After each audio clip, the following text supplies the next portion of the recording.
Hi, welcome to my YouTube channel. I'm going to be talking today about downsizing for retirement. This is Lisa Kroese. I'm president of the National Estate Sales Association, and I'm also California Association of Realtors certified probate and trust specialist. I'm going to be sharing some tips that I've learned in the industry, some things that I have seen since I've been working in estate liquidations. The first thing when you're going to be downsizing, whether you're thinking about this for retirement later or you're in the midst of making these decisions now, my first thing that I recommend that you do is define your goals. What is important to you about this move? There can be financial benefits to downsizing. Maybe you're going to be unlocking equity in your home or lowering mortgage payments. For many of us, our house is our largest retirement asset. So it can really add to your nest egg if you're in a position to be able to sell a larger house that you're not really using and you can cash out some of that equity. And there's also a lot to consider for lifestyle goals. Moving to a single story property or a property that's like a condo or has a smaller footprint, there could be less work.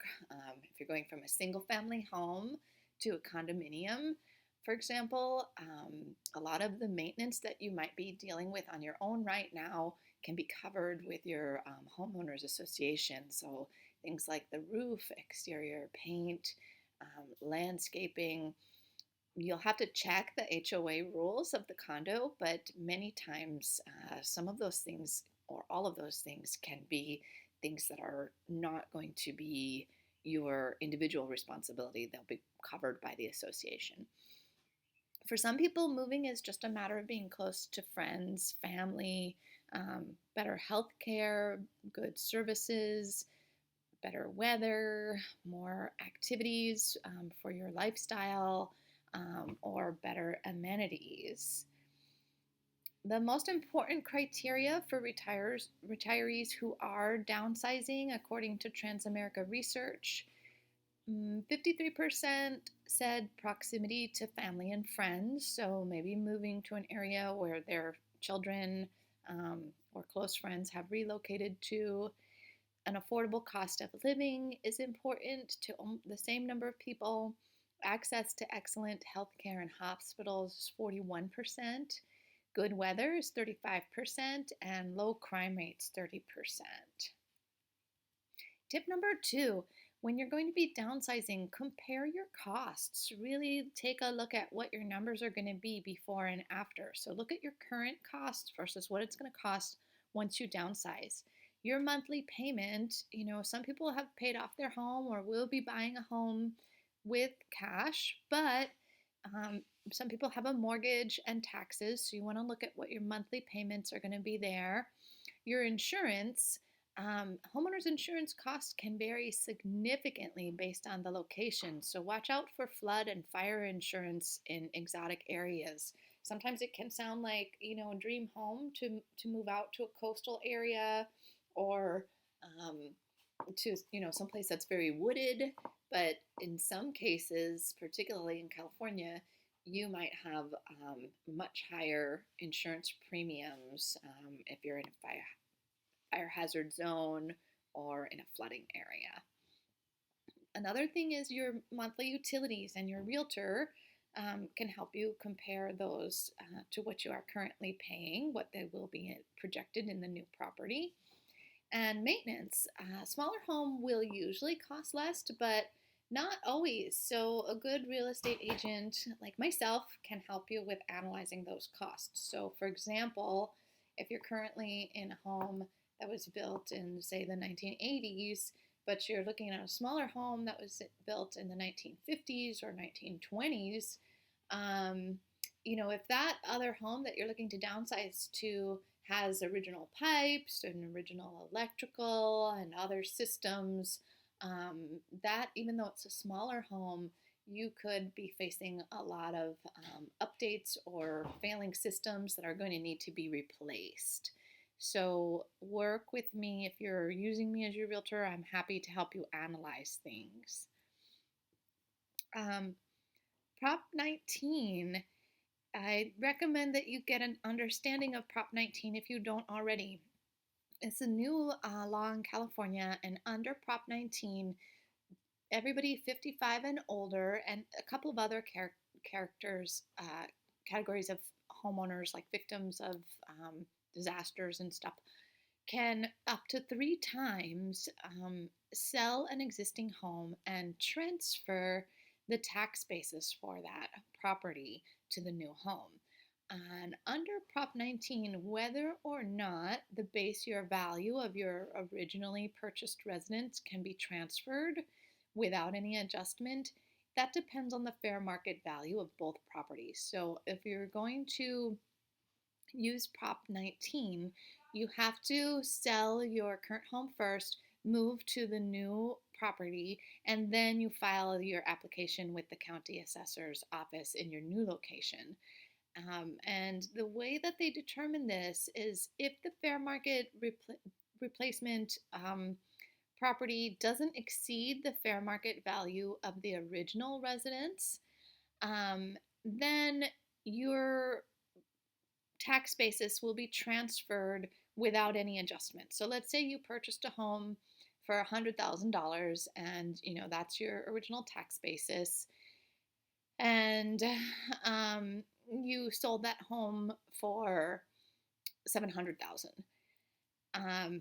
If you buy a new property for $700,000, there is going to be no adjustment because the current value is $700,000. So even though you were not being taxed at the current value, you're being taxed on the original, plus a little bit of increase over time. You then, in that case, transfer 100% of that over. However, if you purchase a home that was $900,000, but you sold your home for $700,000, well, then that extra $200,000 is going to be added to the original basis. So it would be your original $100,000 plus $200,000 more. So that's something to consider. And if you're looking into doing this, I'd be happy to explain this in more detail. This slide, the source is from the LA County Assessor's website, and they do have good information on there too if you want to go over there and take a look at that. Tip number 4, to maximize your real estate sale proceeds, you really want to declutter and market your home very well. Decluttering can involve doing an estate sale. The average gross for an estate sale is just over $18,000. That was according to an industry survey from estatesales.net. And your share of those proceeds, you can use those proceeds to help offset some of the costs for selling your home if your home needs some maintenance and work. I'm going to share with you a case study. This is a home I sold in Altadena. It was a single family home, and the owner had been rented, so it was tenant occupied single family home.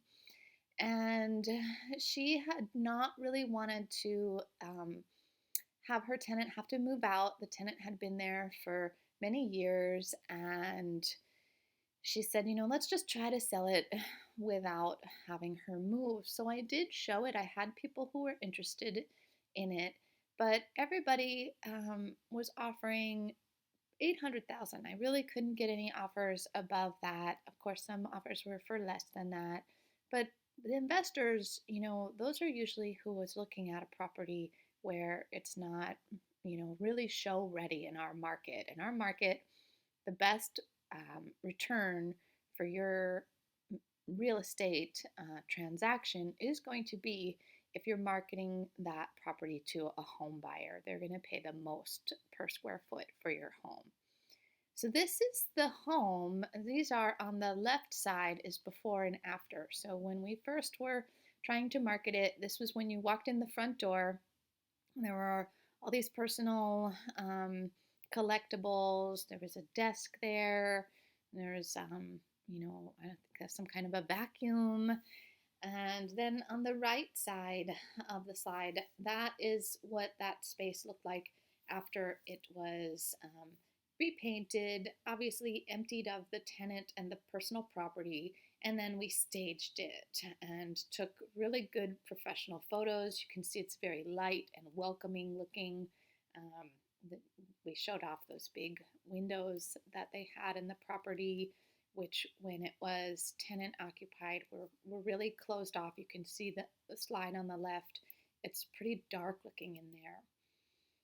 This is the same home. This is the exterior, so you can see how the patio area was all just full of clutter and just stuff everywhere, very distracting to look at. Didn't seem really like a space that was um, particularly welcoming. So we restaged that and we took nice professional photos of that, and people responded very, very favorably to the way that that home was presented when it went onto the market.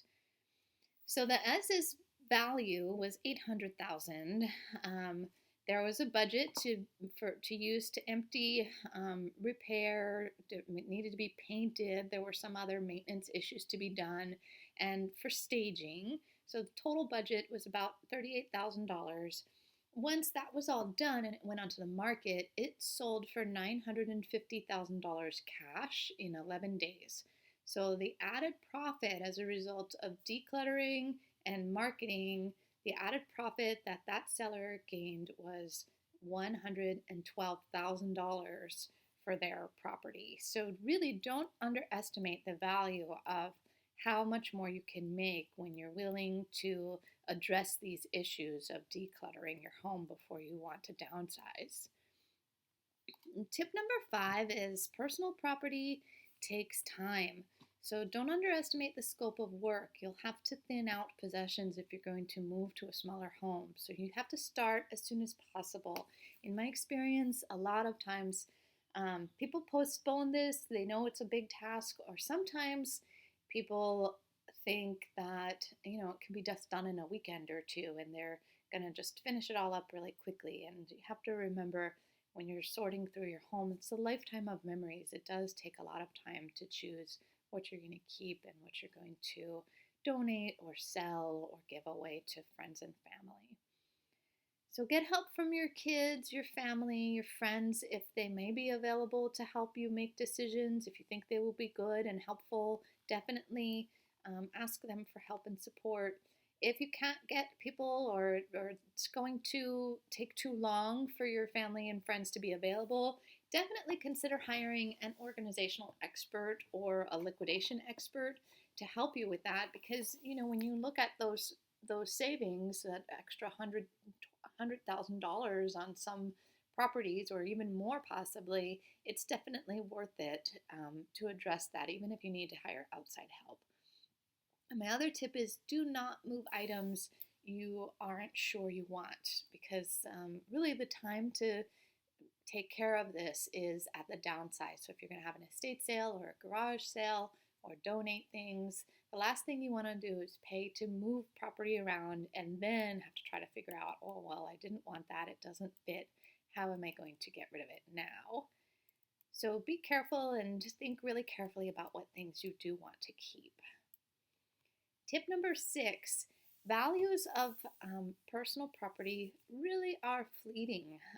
Things that were popular in one decade or 1 year might not sell for as much in another year. So my recommendation, from what I have seen selling estates for families, build traditions with your personal property. Use your china at Christmas and Thanksgiving. Keep the things you love. Think about, the Marie Kondo kind of approach to things. Keep what you love. Reevaluate the things you have.